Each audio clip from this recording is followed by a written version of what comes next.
In the tense early years of World War II, long before the tides shifted, and long before newspapers printed headlines about Allied advances, the grand halls of Axis embassies in Europe and Asia were filled with confident laughter, crystal glasses clinking, and men in crisp uniforms discussing maps, as if they were discussing afternoon weather.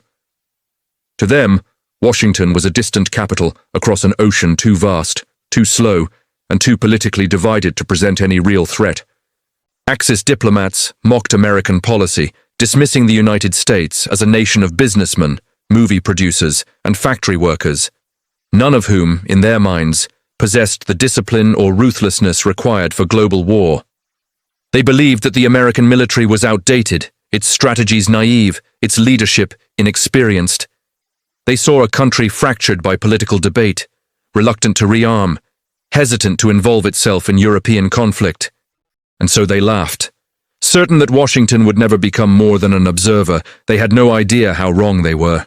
In Berlin, diplomats toasted with champagne, pointing to the rapid succession of victories achieved by Axis forces.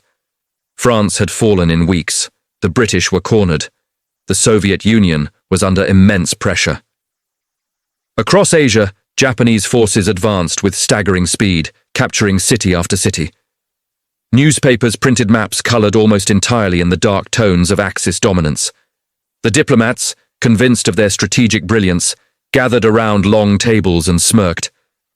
"The Americans talk big," one German attaché boasted as he tapped his finger against a globe. "But they cannot project power across oceans. Their navy is old, their generals are inexperienced, their industry is soft, they are nothing to fear." Nods followed. Glasses were raised. No one in the room doubted him. Meanwhile, in Tokyo, Japanese diplomats echoed the same sentiments. They believed America was a nation paralyzed by neutrality laws and internal disagreements. They interpreted congressional debates as signs of weakness. They dismissed American warnings as empty threats from a nation without will. Even in Rome, within the marble halls of Mussolini's ministries, Axis officials spoke openly of the United States as an industrial giant without teeth, capable of producing cars and refrigerators, but incapable of manufacturing national resolve. They watched Washington issue diplomatic protests, sanctions, and warnings, and interpreted every one as proof that America preferred to negotiate instead of act. And while they mocked, Washington listened. American intelligence quietly collected every speech, every newspaper headline, every diplomatic report hinting at the arrogance brewing across Axis embassies.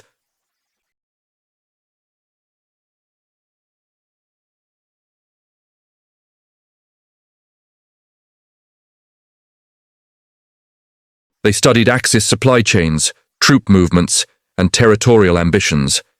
And then, slowly, methodically, something extraordinary began to happen within the United States.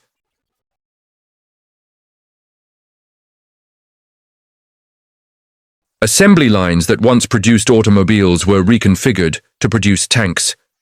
Shipyards expanded overnight. Workers poured into industrial plants by the millions. America was awakening, not with the noise of political speeches, but with the thunder of machines. In meeting rooms across Europe, they pointed at American production numbers and dismissed them. "Quantity means nothing without discipline," they argued. "Americans cannot fight. They are soft.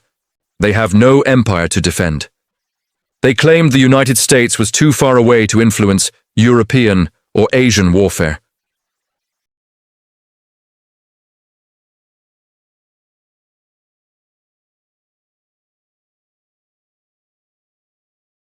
They said Washington lacked strategic vision, that its leaders were too slow, too cautious, too idealistic to mount any effective response.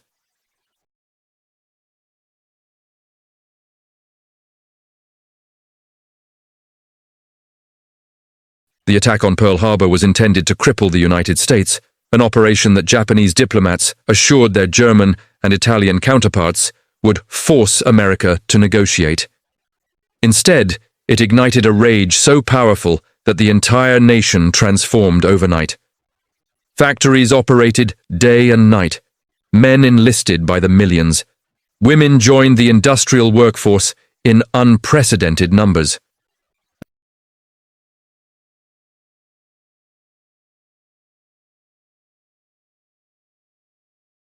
It was mobilizing at a scale the modern world had never seen. Axis diplomats were still laughing when the first American counteroffensives began.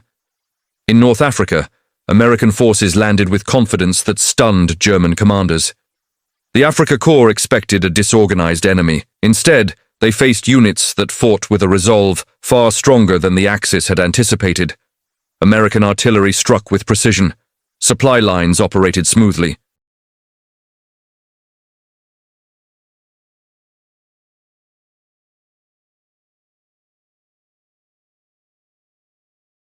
Then came Italy.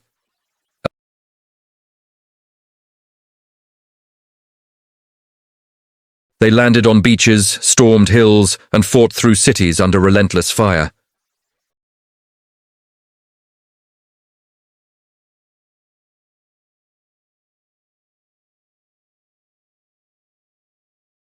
Maps in embassy halls began to look like melting ice. Lines that once pushed outward now began to retreat. Entire regions fell in weeks. Still, some diplomats insisted it was temporary.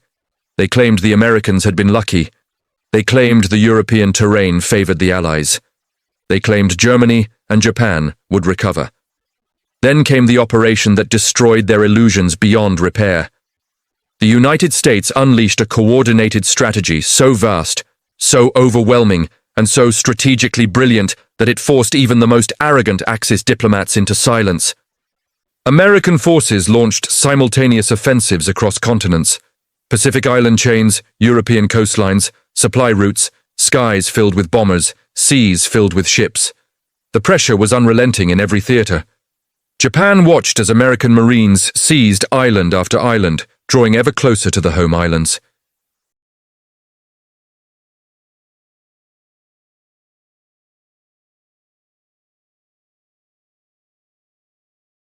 Italian territories collapsed completely as American infantry advanced with unstoppable momentum.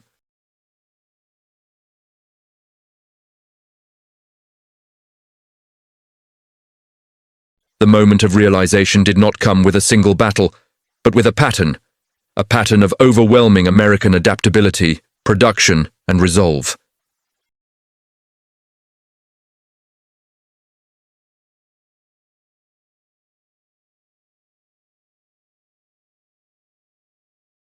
They wrote of shrinking front lines, failed counterattacks, collapsing alliances, and the horrifying speed with which the American war machine grew stronger each month. They admitted, quietly, reluctantly, that Washington had become the one power they could not dismiss. But the true moment of humiliation came when they witnessed the unthinkable. Entire territories, vast regions they once considered untouchable, fell to American forces. Strategic islands in the Pacific, African strongholds, European cities, mountain passes, supply lines, naval sectors, all lost. Allies they had sworn were unbreakable began to crumble. Japan, once expanding rapidly across Asia, was now in retreat. German units that had once boasted of invincibility now surrendered in droves. Italy collapsed entirely. And as each territory fell, the diplomats who had mocked Washington found themselves with nothing left to say. Their laughter had faded. Their confidence had evaporated. Their illusions shattered. And they watched, powerless, as the United States continued its advance. Territory after territory, front after front. Axis power shrinking like a dying flame. In embassies once filled with arrogance, silence took its place. And the diplomats finally understood what Washington had known from the beginning.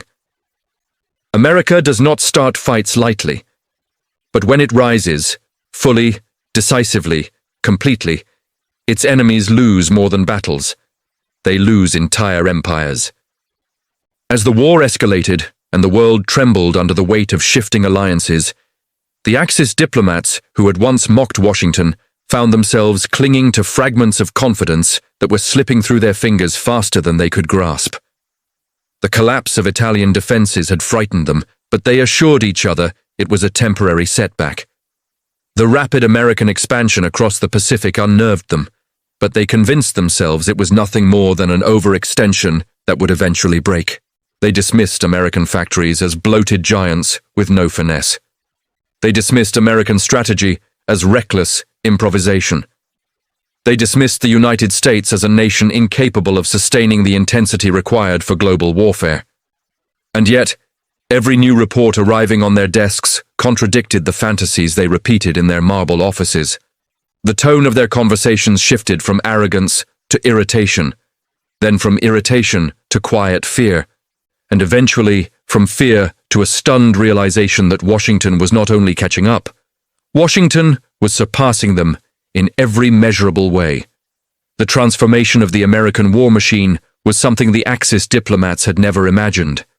They watched in disbelief as American shipyards launched vessels at a pace that defied engineering norms.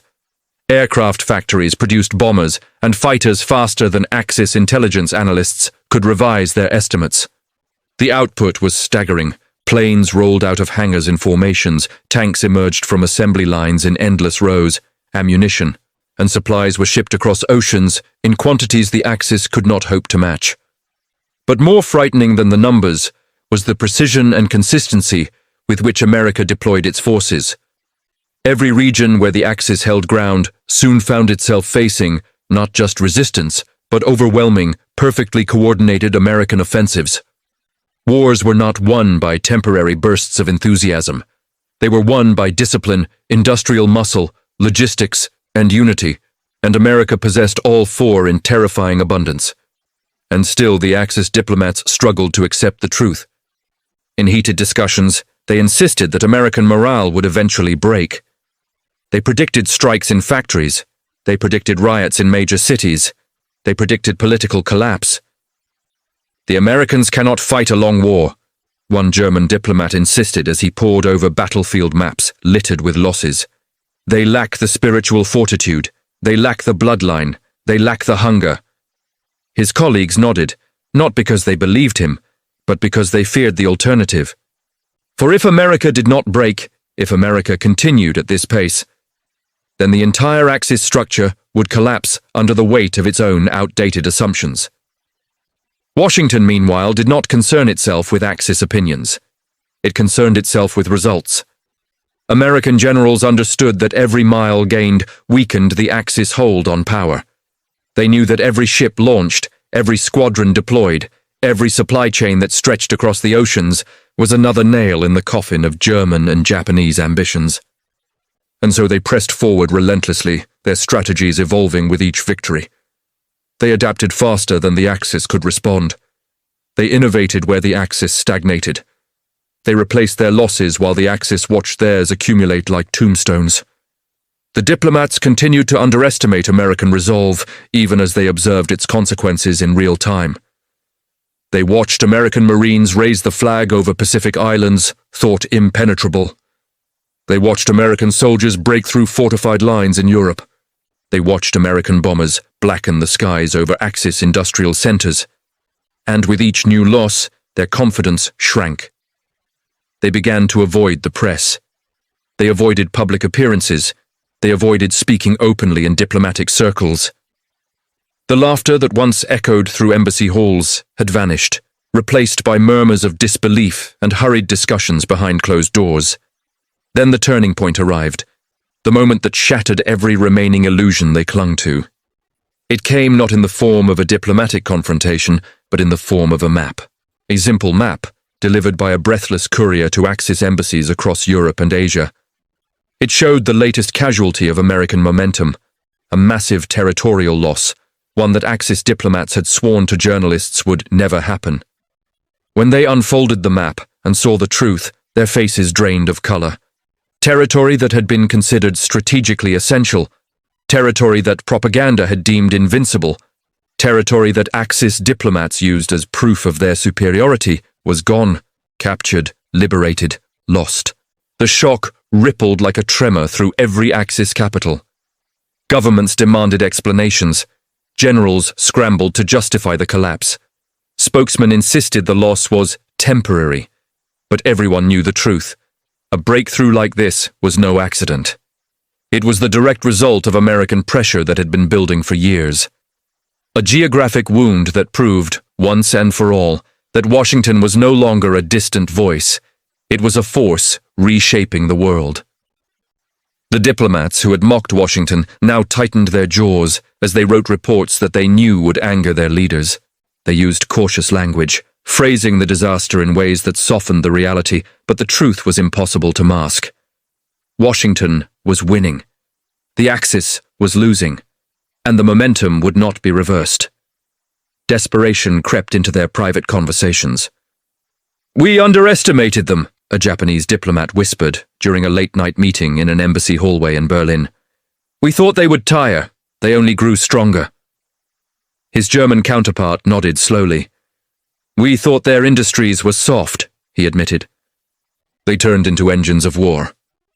An Italian diplomat, weary and pale, added, "We thought their people lacked courage, but they keep advancing, no matter the cost." Across Europe, Axis diplomats watched as American troops continued to capture territory at a pace previously unimaginable. They seized ports, factories, rail hubs, mountain passes, and coastal strongholds. They took entire cities. They liberated regions occupied for years. They dismantled Axis supply lines. They cut through defensive networks that military theorists had declared impregnable. Each victory further isolated Axis forces. Each victory inspired the Allies. Each victory pushed neutrality nations away from the Axis, and each victory deepened the sense of dread inside Axis embassies. Then came a moment that broke the last remnants of denial. American commanders executed a coordinated campaign so vast, so strategically flawless, and so devastating that Axis diplomats could not deny it, even privately. Troops stormed beaches while bombers leveled fortifications. Tanks advanced across fields where Axis forces had believed American armor would fail. Fighter planes controlled the sky with total dominance. Supply lines stretched miles but remained unbroken.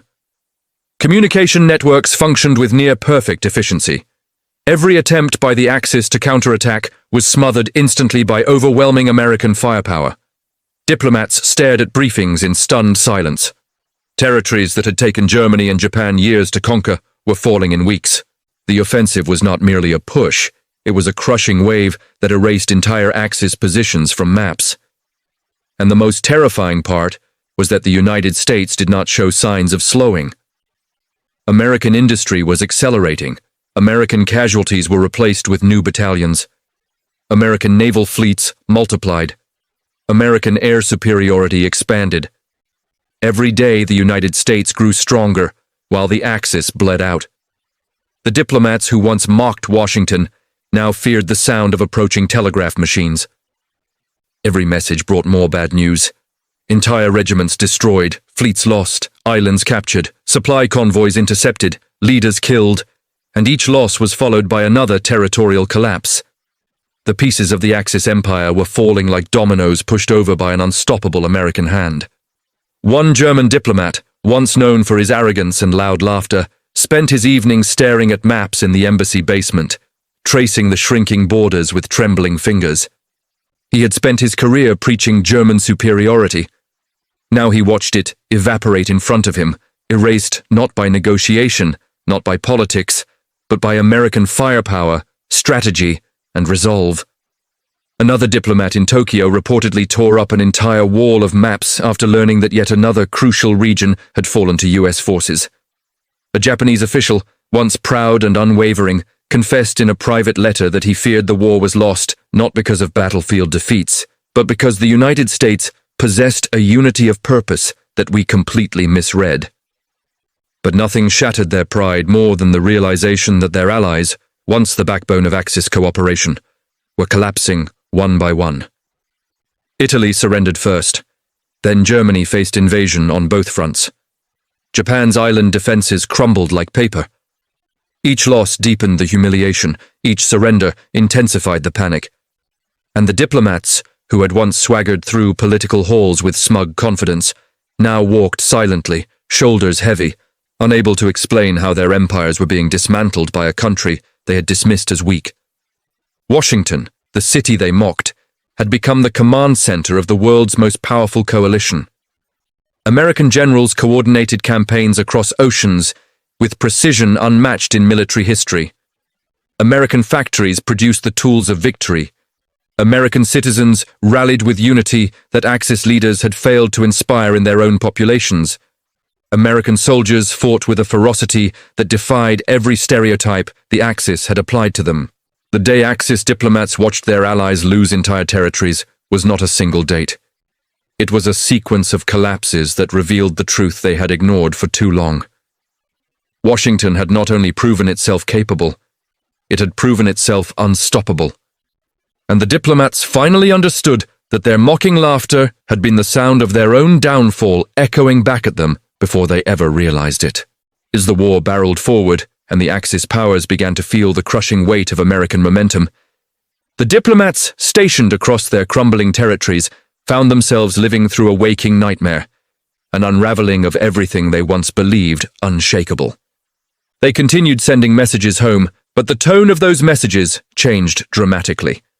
What once had been confident reports of expansion and dominance turned into frantic pleas for reinforcements, resources, and strategic miracles. Washington, the city they had mocked, was now determining the direction of the entire war, and the Axis diplomats could only watch as American forces continued to execute operations with precision and scale that no one in their embassies had imagined possible. The collapse of entire regions was not just a military disaster. It was a psychological earthquake shaking the Axis diplomatic world from its foundations. Every morning, diplomats awoke to new updates describing American advances across continents. It did not matter if the report came from the Pacific, North Africa, Italy, or the heart of Europe. The pattern was always the same. American forces had gained more ground, seized another strategic point, defeated another Axis formation, or disrupted another supply line. Diplomats who once mocked Washington now dreaded the sound of footsteps approaching their offices, fearing another delivery of bad news. Some tried to maintain composure by telling themselves that each new defeat was the final one, that surely the Axis would stabilize the front and halt the American tide. But the tide never stopped. It only grew stronger. Inside embassies in Berlin, Rome before its fall, Tokyo, and occupied territories, diplomats gathered around large tables cluttered with telegrams, photographs, battlefield maps, and casualty lists. They spoke in hushed voices, each trying to interpret the American strategy, but failing repeatedly. For decades, German strategists had believed that wars were won through lightning offensives and overwhelming discipline. Japanese strategists believed victory depended on spiritual intensity and fearless aggression. Italian strategists believed in political unity and rapid territorial expansion. All three powers believed that America, as a distant and diverse democracy, lacked the cultural and military cohesion to engage in prolonged, multi-theater warfare. But as they looked at the maps in front of them, covered with red Allied arrows pushing deep into Axis territory, they realized how outdated their assumptions were. Washington demonstrated an ability to coordinate different branches of the military, Army, Navy, Marine Corps, Air Forces, with an efficiency that shocked the Axis. American strategy was not reactionary or improvised. It was calculated, studied, and executed with precision. Diplomats watched as American troops adapted to every environment they encountered. In the Pacific, they fought through jungles, volcanic terrain, and brutal island fortresses. In Europe, they crossed rivers, stormed cities, and battled armored divisions head-on. American soldiers were not the soft, undisciplined fighters that Axis propaganda depicted. They were relentless, intelligent, and driven by a sense of purpose so deep that Axis diplomats could not comprehend it. Even more terrifying than American soldiers, however, was the American industry behind them. Washington continued to flood the war with weapons, food, ammunition, trucks, ships, and aircraft in quantities that dwarfed anything the Axis could produce. Diplomats began to realize that the war was not simply being lost on the battlefield. It was being lost in factories, docks, and refineries thousands of miles away. American assembly lines were producing more planes in a month than some Axis nations could produce in a year. American shipyards launched vessels at a speed that defied all expectations. American oil fields fueled a war machine that never seemed to slow down. There was no fatigue, no shortage, no pause. Every American victory was backed by an industrial surge that guaranteed the next victory, and the next, and the next. Diplomats found themselves trying to explain the impossible to their governments, why territories that had been secured through years of planning and bloodshed were vanishing in weeks. Why armies that had once dominated entire regions were being pushed back at a pace no Axis general could counter. Why American offensives felt less like battles and more like natural disasters, sudden, overwhelming, and unstoppable. They blamed weather, terrain, intelligence failures, weak allies, sabotage, and even fate. But deep down they knew the truth. They had fundamentally underestimated the United States. The moment that drove this truth into their bones came when the Axis suffered one of the largest coordinated territorial losses of the war. It was a collapse, so sudden, so wide and so devastating that diplomats were left speechless. Regions once considered vital to Axis strategy were overrun. Defensive networks carefully constructed over years were shattered. Entire divisions were forced to retreat, not by inches, but by miles. For the first time, Axis diplomats began to admit publicly, in cautious, carefully worded statements, that the war was entering a challenging phase. But privately, they were far less diplomatic. Some blamed their own military leaders for arrogance and poor planning. Some blamed Axis partners for weakness. Some blamed internal politics. But none could ignore the reality that America was the driving force behind their collapsing empire. Reports coming from the front became increasingly grim. American offensives were not isolated. They were synchronized across continents. When Japan tried to reinforce a position, the Americans struck somewhere else. When Germany attempted a counterattack, American bombers obliterated their supply lines. When Italian forces tried to hold ground, American armor cut through their defenses from another direction. It felt to Axis diplomats as if Washington was reading their plans in advance. Its strategic timing was flawless, its pressure relentless, and its adaptability unmatched. Even the German High Command, famous for its secrecy and pride, began holding meetings that included reluctant references to the American problem. Japanese commanders issued bulletins warning that underestimating US forces was no longer acceptable. Italian leaders, after suffering catastrophic defeats, began openly acknowledging American superiority. These admissions were small, subtle, and usually sanitized for propaganda, but diplomats recognized the signs. For the first time since the war began, the Axis was admitting weakness. Diplomats began to notice another disturbing pattern. Axis allies were no longer acting as a unified coalition. The mounting pressure of American advances had created fractures within the Axis itself. Germany demanded more from Japan. Japan demanded more from Germany. Italy pleaded for help from both, but received little. Each government was overwhelmed in its own theater, and increasingly incapable of supporting its partners. Axios diplomats saw the alliances they once believed unbreakable beginning to weaken under the strain, turning cooperation into quiet resentment. America, meanwhile, strengthened its alliances, coordinated with its partners, shared resources, and established a united front that Axis diplomats could not match. This contrast, Axis fragmentation versus Allied unity, made the territorial losses even more devastating. Inside Axis embassies, diplomats grew restless, pacing hallways with documents rolled in their hands, whispering anxiously to each other about new setbacks. They were haunted by the fear that they could no longer predict the pace of American expansion. Every time they believed the US advance would slow, it accelerated. Every time they thought the Americans would settle into defensive positions, they launched another offensive. Washington had seized the initiative, and it refused to let go.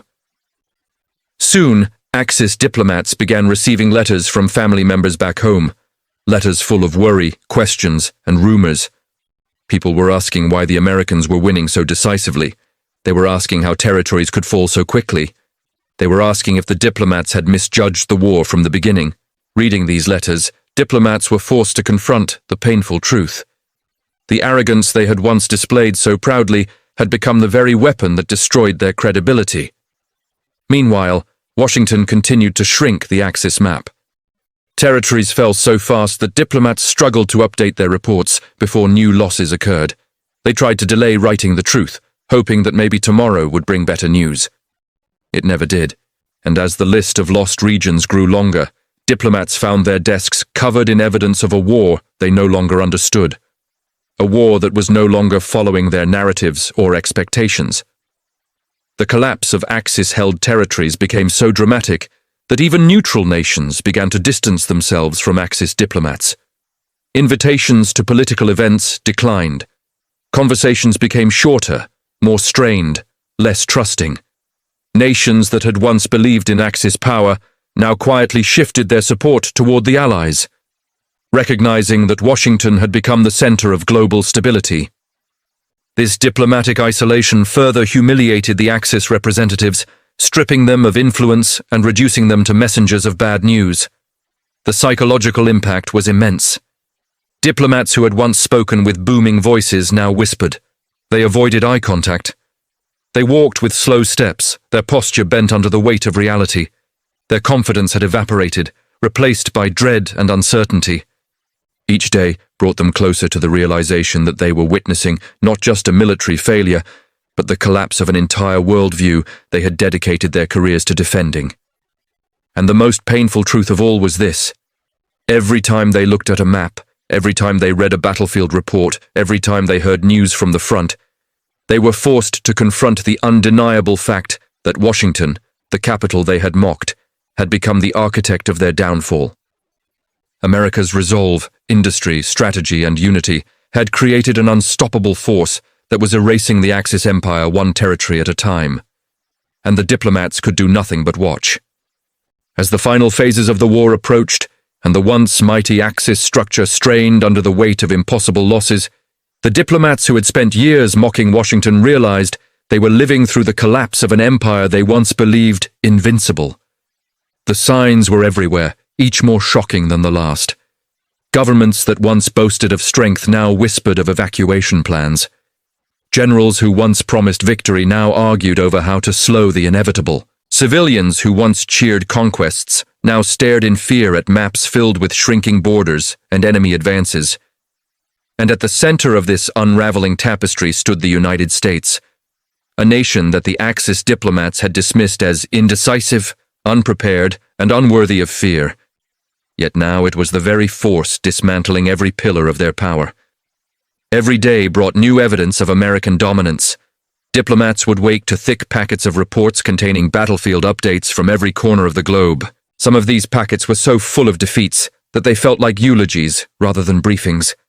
Entire regions gone, naval fleets decimated, divisions routed, air bases overrun, supply chains destroyed, attempts to reinforce positions crushed before they even formed. Diplomatic cables filled with words like retreat, collapse, destroyed, encircled, and irretrievable. It became clear that the war had not turned against the Axis. It was consuming them. The greatest blow came when diplomats witnessed not just defeats, but the total disintegration of territories they had once championed as proof of Axis superiority. These territories were not mere dots on a map. They were political symbols, propaganda victories, economic machines, and military fortresses. Losing them meant losing credibility, losing resources, losing allies, and losing the psychological battle. Diplomats who had mocked Washington as an outsider to world affairs now saw the American war machine erasing entire regions with speed that defied logic. In embassy offices across Axis-controlled zones, diplomats studied new maps with trembling hands. Every map told the same story. Washington was rewriting the geography of the war. The Americans had become the architects of momentum, dictating the pace, direction, and character of the conflict. Where the Axis once expanded confidently, they now watched in helpless disbelief as their colors shrank, surrounded by widening fields of Allied strength. The once unstoppable Axis advance had become a shadow of the past, fading into obscurity as American power surged forward like a tide that could not be slowed. In private, many diplomats admitted defeat long before their governments did. They could see patterns in the reports that generals and ministers refused to acknowledge.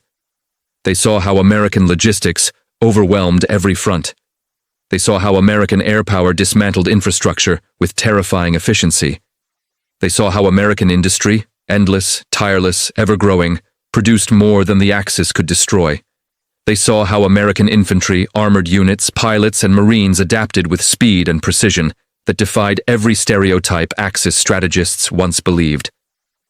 They saw how Washington coordinated its offensives with allies, how it forged a united coalition, how it deployed resources across the world while maintaining stability at home. And they understood the one truth their governments tried desperately to conceal. America was not just winning battles. America was winning the war on every level. Militarily, economically, psychologically, diplomatically. The psychological collapse of the Axis diplomatic corps became most visible in their behavior. Meetings that were once loud and full of confidence became quiet, heavy, and defeated. Diplomats who used to argue fiercely now sat in silence, staring at documents they no longer had the energy to interpret. Some refused to go home, embarrassed by the failure they would have to explain. Others wrote long reports filled with excuses, hoping to soften the impact of their own misjudgments. Many struggled to sleep, haunted by the realization that their arrogance had blinded them to the reality of American capability. Years earlier, they had dismissed Washington as slow, indecisive, and weak. But now they recognized that America had simply been patient, preparing, gathering strength, mobilizing on a scale no Axis strategist had believed possible. Meanwhile, in Washington, the war effort surged forward with unstoppable unity. American leaders made decisions with clarity and purpose. Factories produced weapons and supplies faster each month. Troops trained with increasing discipline and effectiveness. Airfields launched mission after mission with precise coordination. Naval fleets expanded across the oceans like floating fortresses. And through every strategy, every offensive, every operation, one message guided the American war machine. Win decisively, win completely, win so overwhelmingly that the world would never again question the resolve, strength, and unity of the United States. The Axis diplomats, forced to watch from afar, understood this message long before their governments did. They could feel the shift in global power. They could sense the arrival of a new world order. They could see the rise of a nation that would emerge from the war not weakened, but stronger than ever before. For years they had mocked Washington's diplomacy, its internal debates, its democratic nature. They claimed American freedom made America weak, but now they saw the truth. America's democracy had created a population willing to fight for freedom with unparalleled determination. American unity was not built on fear or force but on purpose, and purpose could not be bombed, invaded, or intimidated. Territory after territory fell, and as they fell, the Axis diplomatic corps fell with them. Their influence evaporated, their credibility dissolved. Their voices, once loud, became whispers lost in the corridors of collapsing embassies. They sent final cables to their governments, admitting in coded phrases what they could not say openly. The war was lost because they had underestimated the one nation they should have feared most. They had underestimated Washington. They had underestimated American resolve. They had underestimated the American people. And when the last of the lost territories was finally acknowledged, when the last diplomatic message was sent, when the last defense broke and the last hope vanished, the diplomats who had spent years mocking Washington finally understood the full magnitude of their mistake. They had not just misread a country, they had misread an entire civilization. The United States had risen with a strength rooted not in conquest, but in conviction. And when a nation built on conviction decides to rise, no empire, no alliance, no theory of superiority can stand against it. In the end, the diplomats would forever remember the moment they realized the truth. The laughter they once aimed at Washington had been the desperate sound of their own pride collapsing. Because when the Axis mocked the United States, they mocked the one force capable of dismantling their empires, liberating continents, and reshaping the world. And Washington answered not with words, but with a power so decisive that entire territories vanished before the diplomats could even comprehend the scale of their mistake.